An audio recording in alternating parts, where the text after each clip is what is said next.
আসসালামু আলাইকুম বন্ধুরা, কেমন আছেন সবাই? আশা করি সবাই ভালো আছেন। তো আজকের ভিডিওর টপিক স্থলবন্দর। তো আজকে আমরা যাচ্ছি ভ্রঙ্গমারী উপজেলার সোনাহাট স্থলবন্দরে। তো এই বিষয়ে বিস্তারিত থাকছে এই ভিডিওতে।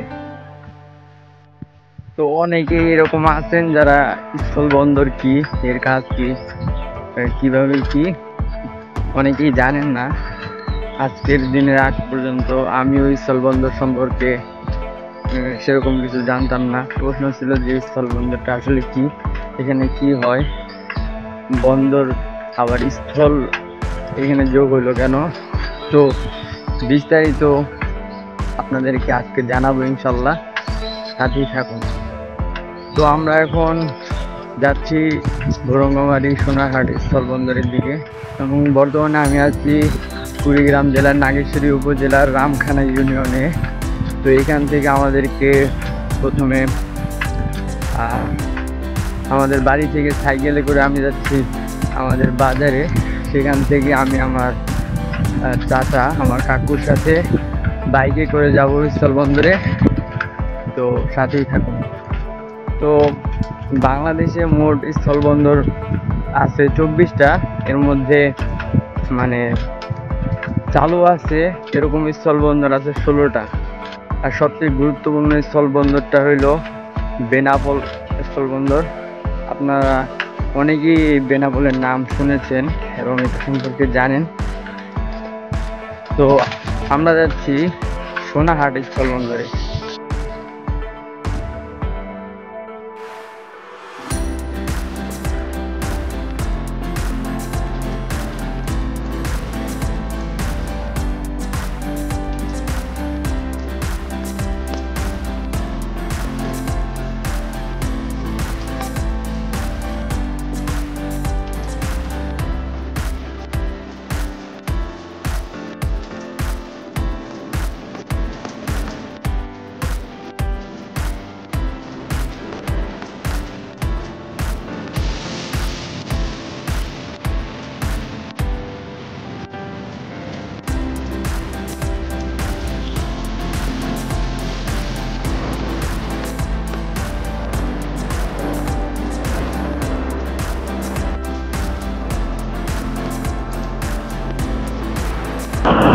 এই যে এই ব্রিজটা না, এই ব্রিজটা সম্পর্কে বলছি 1886 সালে এই ব্রিজটা হয়েছে। হ্যাঁ, সোনাহাট স্থলবন্দর থেকে পাথরের ট্রাকগুলো 1886 সালের এই ব্রিজে খুবই ঝুঁকিপূর্ণভাবে যাতায়াত করে। না এখন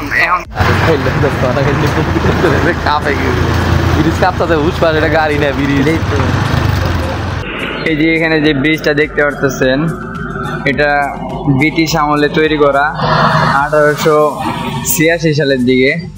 তো এই ব্রিজটা দিয়ে এরকম সোনারহাট স্থলবন্দর থেকে যেই ট্রাকগুলো আছে সেগুলো আর কি পাথর নিয়ে আসে খুবই ঝুঁকিপূর্ণভাবে। মানে এখানে দেখতেছেন বাইকগুলো দাঁড়ায় আছে, তারা আর কি যাইতে পারে না, কারণ এত কাপে যখন ট্রাকগুলো আসে খুবই রিস্ক এই ব্রিজ দেওয়া যাওয়া।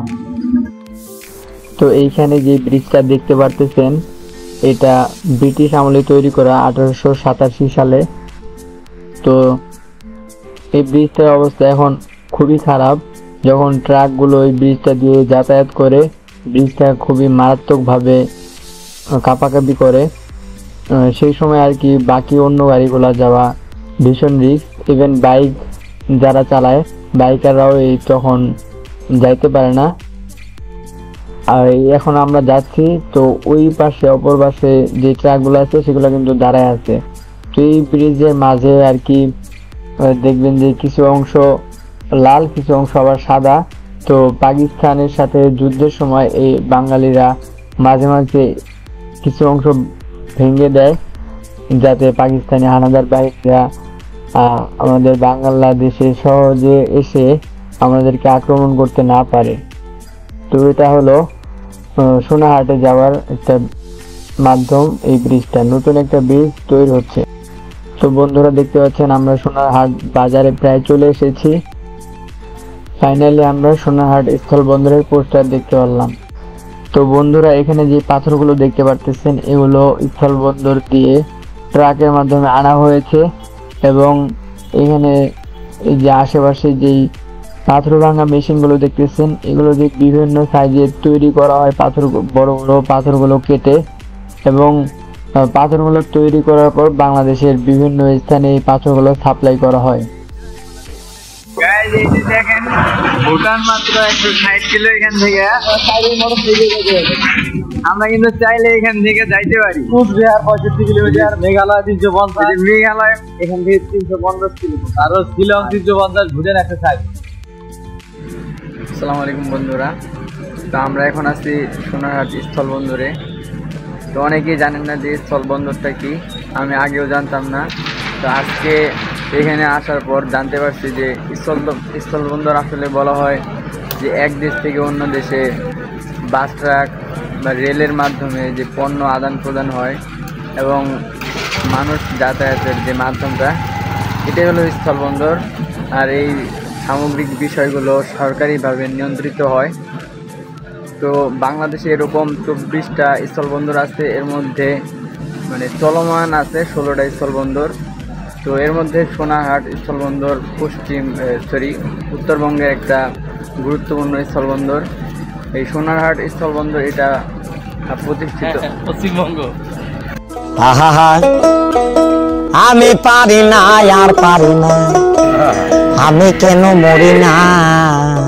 তো সোনারহাট এই স্থলবন্দরটা উদ্বোধন হয় 2012 সালের 17 নভেম্বর, এবং এখানে এই স্থলবন্দরে আমদানি রপ্তানি শুরু হয় 2014 সালের এপ্রিল থেকে, এবং বর্তমানেও এটা চলমান আছে। ভারত থেকে ট্রাকে করে কয়লা, পাথর এবং বিভিন্ন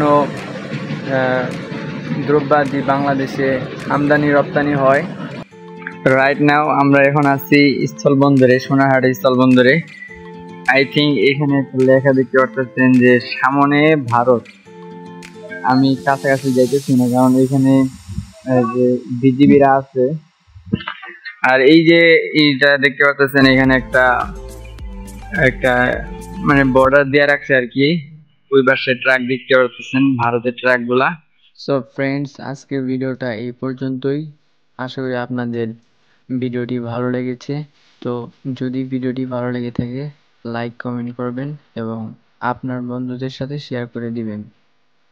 তো ভালো থাকুন, সুস্থ থাকুন, আল্লাহ হাফেজ।